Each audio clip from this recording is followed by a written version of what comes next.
Et on se retrouve pour une nouvelle vidéo de mise en application de ton cours sur le chapitre Mouvement dans un champ uniforme, vidéo dans laquelle on va parler de la deuxième loi de Newton. On va l'appliquer concrètement dans un exercice pour déterminer la valeur d'une force. C'est le genre d'exercice que tu n'aimes pas trop faire en général, il n'y a pas vraiment d'équation horaire ici.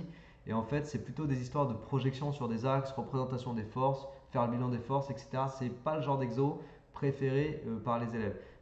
On n'aura pas de plan incliné dans cet exercice-là, comme tu vas le voir, l'énoncé est juste ici. Donc on sera dans une situation plus simple que quand il y a un plan incliné. Néanmoins, on va regarder ensemble ce que ça donne. Donc voilà l'énoncé. Fais une première lecture par toi-même, essaye de résoudre l'exercice par toi-même et après tu te corriges avec ma vidéo. Et comme d'habitude, bien sûr, je vais te dire, si cette vidéo te plaît, n'hésite pas à la partager. Si tu n'es toujours pas abonné à ma chaîne, n'hésite pas à t'abonner, c'est une façon de soutenir mon travail.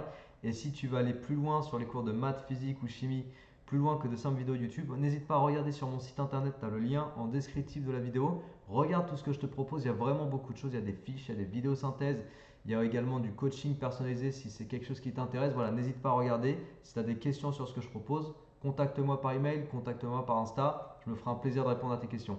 C'est parti pour l'exercice de l'ascenseur. Qu'est-ce qu'on nous raconte ici? La cabine d'un ascenseur de masse 1200 kg se trouve au rez-de-chaussée et démarre pour monter dans les étages supérieurs. Son accélération est de 1,5 m/s moins 2 jusqu'à ce qu'elle atteigne une vitesse constante de 2 mètres par seconde. Faire le bilan des forces exercées sur la cabine d'ascenseur dans le référentiel terrestre. Alors ici, regarde ce qu'on va marquer. On va commencer par dire, je vais écrire ici, on va commencer par dire que le système, je vais réécrire. Qu'est-ce que le système étudié? Eh bien le système étudié, c'est quoi? C'est la cabine d'ascenseur. Le référentiel, il est terrestre. Ça, on me le dit. Supposé galiléen. Ça, c'est moi qui le dis, mais parce que je sais dans ce cours-là que je dois constamment me placer dans un référentiel supposé galiléen. Et donc, pour le bilan des forces, il y a deux forces en fait qui s'appliquent sur ton système. Donc, il faut que tu imagines que ton système, il est suspendu. Ok? C'est une cabine d'ascenseur qui est suspendue, globalement ou grosso modo à un fil, et elle est tenue et tirée vers le haut. Donc, ça veut dire que j'ai une force exercée vers le haut qu'on va considérer comme étant la traction exercée sur l'ascenseur. Et l'ascenseur aussi, il subit quoi? Il subit son propre poids. Et donc ça, c'est une force exercée vers le bas qu'on note grand P, donc le poids. Donc j'ai T, la traction exercée sur la cabine. Je vais marquer entre parenthèses force verticale vers le haut.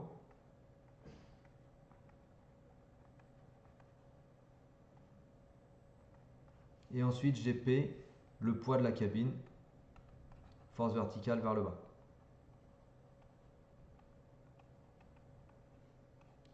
On n'a pas de frottement parce qu'on ne nous en parle pas, donc on considère qu'il n'y a pas de frottement. De toute façon, vu les vitesses ici auxquelles on va, les frottements sont négligeables. Force verticale vers le bas. Voilà. Ok, et puis pour P, on peut même indiquer que P, j'ai une formule pour calculer la norme du vecteur P, de la force P, c'est M fois G. Voilà, mais ça tu connais. Ok, c'est bon? Appliquer la deuxième loi de Newton, je suis sur la question 2, appliquer la deuxième loi de Newton afin de déterminer la valeur de la tension. Donc tension du câble, en plus il t'en parlait dans la question 2, donc on pouvait deviner qu'on avait la tension du câble dans l'exercice. Donc pour déterminer la valeur de la tension du câble qui permet à la cabine de s'élever. Alors pour faire ça, regarde, on va se placer dans le contexte, question 2, je vais me mettre sur une autre page. Donc on va vraiment se placer dans le contexte où on est au moment où la cabine s'élève, on n'a pas encore atteint la vitesse constante. Et là on sait que dans le contexte où la cabine s'élève, l'accélération de la cabine, elle est ici, 1,5 mètres seconde moins 2. Ok, donc A égale 1,5 mètres seconde moins 2. On va refaire un petit schéma, parce qu'on va faire vraiment la résolution propre. Je pourrais le faire un peu de façon dégueulasse, tu vois, en allant un peu plus vite, mais je veux que tu comprennes chaque étape. Donc, je refais un schéma, je repositionne les forces, et puis je vais indiquer un vecteur pour représenter l'accélération. Alors attention, le vecteur A n'est pas une force. On est bien d'accord? L'accélération, faire un tout petit peu décalé voilà, pour superposer. Donc l'accélération, c'est pas une force. De même que la vitesse n'est pas une force. Voilà. Et en fait, avec ça sous les yeux, je vais faire quoi? Eh bien, je vais considérer un repère, en fait juste un axe, parce que l'axe horizontal va me servir à rien du tout. Donc je vais considérer un axe, on peut dire que c'est l'axe Z, comme on monte. Et je vais considérer les coordonnées des vecteurs. Si tu veux, je positionne quand même l'axe Y, même s'il ne nous sert à rien. Et je vais considérer l'axe X, pardon, même s'il ne nous sert à rien. Je considère les coordonnées des vecteurs, je vais y arriver. Alors T, le vecteur T est un vecteur vertical. Ça veut dire que suivant X, ce vecteur n'a pas de composante. Sa coordonnée Tx vaut 0. C'est un vecteur vertical. Tz, donc la coordonnée suivant z, eh bien c'est t, c'est-à-dire tz contient la norme du vecteur t intégralement. Et c'est positif, tu vois, c'est plus t, donc j'ai pas mis le plus, mais c'est plus t, parce que mon vecteur t, il est orienté vers le haut et que j'ai décidé de flécher mon axe vertical vers le haut. Donc son sens positif, c'est vers le haut. Du coup ici, si tu veux, on l'écrit quand même si c'est inutile, plus t. D'accord? Le vecteur p. Le vecteur p est un vecteur vertical lui aussi. Ça veut dire que son px est nul. Pas de px. Pas de coordonnées suivant x. Par contre, le pz, il va être égal à m fois g. Il va contenir, en fait, la coordonnée suivant z, elle va contenir intégralement la norme du vecteur p. Mais par contre, attention, ici, il y a une histoire de signe. Pourquoi? Parce que ton vecteur p est orienté vers le bas, dans le sens contraire au sens que j'ai décidé positif. Ça veut dire que PZ sera négatif. Donc ici, je colle un moins. Et ça, il n'y a pas de règle là-dessus. Ok, je préfère te le dire tout de suite. Je ne sais pas comment les profs te l'ont expliqué. Il n'y a pas de règle. C'est-à-dire que c'est à toi d'analyser dans une situation de ce type-là l'orientation des axes pour déterminer les signes de tes composantes. À chaque fois, c'est à toi de déterminer ça. Donc là, moi, PZ, dans ma situation, c'est moins MG. Si j'avais décidé de flécher l'axe vers le bas, positif vers le bas, tu vois, si j'avais fait ça, j'aurais tout inversé. PZ, ça aurait été plus MG et TZ moins T. Tu comprends la logique? Voilà, mais j'ai décidé de flécher vers le haut. Et après, vecteur accélération. Le vecteur accélération, du coup, AX vaut 0 puisque le mouvement il est vertical, donc j'ai pas de mouvement suivant X. Et puis AZ, c'est égal à A. Et là, je peux même dire que c'est 1,5 mètres seconde moins 2. Ok? On en est là. Hop, voilà. Et maintenant, regarde ce que je vais faire. Je vais appliquer la deuxième loi de Newton. Deuxième loi de Newton. Et que me dit la deuxième loi de Newton? Elle me dit que la somme des forces extérieures appliquées au système, c'est M fois A. Ok? C'est-à-dire P plus T, puisque j'ai ces deux forces qui apparaissent dans le bilan des forces, égale M fois A. Maintenant, si j'écris cette relation-là suivant les coordonnées suivant x, ça me permettrait d'écrire px plus tx égale max. Est-ce que c'est utile de faire ça? Ça ne sert à rien du tout. Pourquoi? Parce que px vaut 0, tx vaut 0, ax vaut 0. Donc en fait, écrire ça, c'est comme si j'écrivais 0 égale 0. C'est cool, mais ça ne sert à rien. Mais je te le mets pour que tu comprennes pourquoi à un moment donné, on choisit de projeter, parce que ça s'appelle une projection. Là, on projette, projection sur OZ. Tu vois, je choisis de projeter sur l'axe Z. Et pourquoi je le fais? Parce que je vais avoir PZ plus TZ égale MAZ. Et la raison pour laquelle j'ai voulu te parler des coordonnées des vecteurs, je prends un peu plus de distance pour te montrer, la raison pour laquelle je te conseille très fortement, toi aussi, dans un exo comme ça, de marquer les coordonnées des vecteurs, c'est parce qu'après, au moment de ta projection, tu n'as plus qu'à les piocher, tu vois, tu as tout déjà sous les yeux. PZ, c'est quoi? C'est moins MG. Donc j'écris moins MG. TZ, c'est quoi TZ? J'ai dit que c'était plus T, donc j'écris plus T égale AZ. C'est quoi AZ? Eh bien, c'est M fois A. Et j'ai défini A comme étant l'accélération qu'il nous donnait dans l'énoncé. Donc ça veut dire que A, je connais, M, je connais, G, je connais, intensité de pesanteur. Qu'est-ce qu'il me reste à faire? Il me reste à déterminer T, la tension du câble, et c'est effectivement ce qu'on me demande dans la question 2.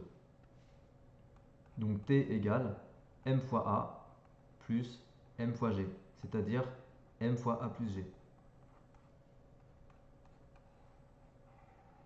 Après, tu fais l'application numérique. Donc, on a M, je crois que c'est 1200 kg. On a A, c'est 1,5 m seconde moins 2. On a G, 9,81, peut-être il donne. mettre seconde moins 2 toujours. Donc juste, tu garderas pour le résultat, je ne vais pas faire l'application numérique, tu le fais. Le résultat sera en newton et tu garderas deux chiffres significatifs. Parce que, pourquoi deux? Parce que tu prends le nombre de chiffres de A. Tu veux que je le fasse? Attends. Oh. Parce que quelquefois, je sais que les élèves sont en galère avec ça. Alors, je le dis aussi parce que c'est des choses que je constate. Mets ta calculatrice en écriture scientifique, ça coûte rien de le faire et ça va t'éviter d'écrire des résultats avec plein de chiffres, des trucs de dingue que je vois encore en terminale et ça devrait pas être le cas en fait. Tout simplement parce que tu devrais comprendre maintenant en terminale qu'on ne cherche pas à exprimer des résultats du style là par exemple, tu vois. Si je mettais pas en écriture scientifique, voilà, j'afficherai ça. Ma calculette m'affiche 13 572. Je sais que certains d'entre vous ont envie d'écrire ça. Non, on ne fait pas ça les amis. On n'écrit pas 13 572. On écrit en écriture scientifique en respectant le nombre de chiffres significatifs. Tu as ici une accélération qui est donnée à deux chiffres. Ça veut dire que j'ai une précision ici à deux chiffres. Ça veut dire que ton résultat, tu vas l'exprimer avec deux chiffres significatifs. Tu prends la plus petite précision. Et ça veut dire que je dois écrire que t environ égal à 1,3, 1,4 même parce que j'arrondis, fois 10 puissance 4 newton. C'est pour ça que je te dis, mets ta calculette en écriture scientifique, comme ça elle va te sortir directement avec la bonne écriture. Et après, tu n'as plus qu'à prendre le bon nombre de chiffres. Ok? Donc voilà. Il y a beaucoup de blabla dans ce que je te dis, mais c'est quand même important parce que je te donne des détails qui évitent que tu te perdes en cours de route sur la résolution de ce genre d'exo. On fait la question 3 rapidos. Et puis ça terminera cette résolution. Donc la question 3, on te demande la valeur de la tension quand la vitesse est constante. Donc si la vitesse est constante, alors l'accélération est nulle. Donc déjà, ça c'est l'interprétation de l'énoncé et il faut que tu saches interpréter ça.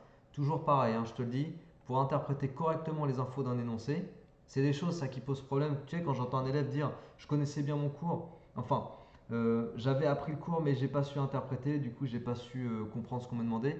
L'interprétation, tu vas être d'autant plus à l'aise que si tu t'entraînes beaucoup. Ok, si tu t'entraînes beaucoup sur des exos, tu vas être à l'aise sur les interprétations.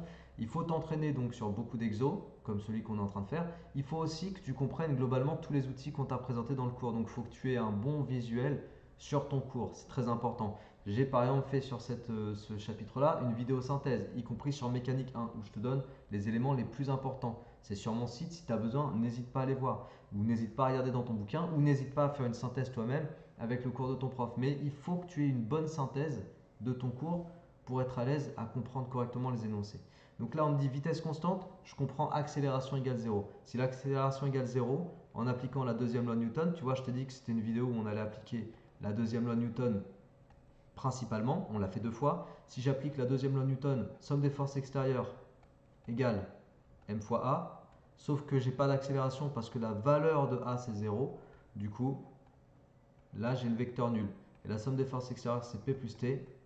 Donc ça veut dire tout simplement que t c'est moins p. Et ça veut dire que en se projetant sur l'axe z, tz c'est moins pz. Sauf que donc tz c'était t et pz c'était moins mg. Tu te souviens? On l'avait fait dans la question 2. PZ c'était moins mg. Tout ça, ça change pas, hein. C'est pour ça que j'ai pas refait le schéma. Du coup, moins moins ça fait plus, donc la tension du cap c'est tout simplement mg. Et là tu fais l'application numérique, 1200 kg fois 9,81 et tu gardes le bon nombre de chiffres significatifs. Ce sera 3 chiffres parce que dans G on a pris 9,80, donc du coup tu as 3 chiffres.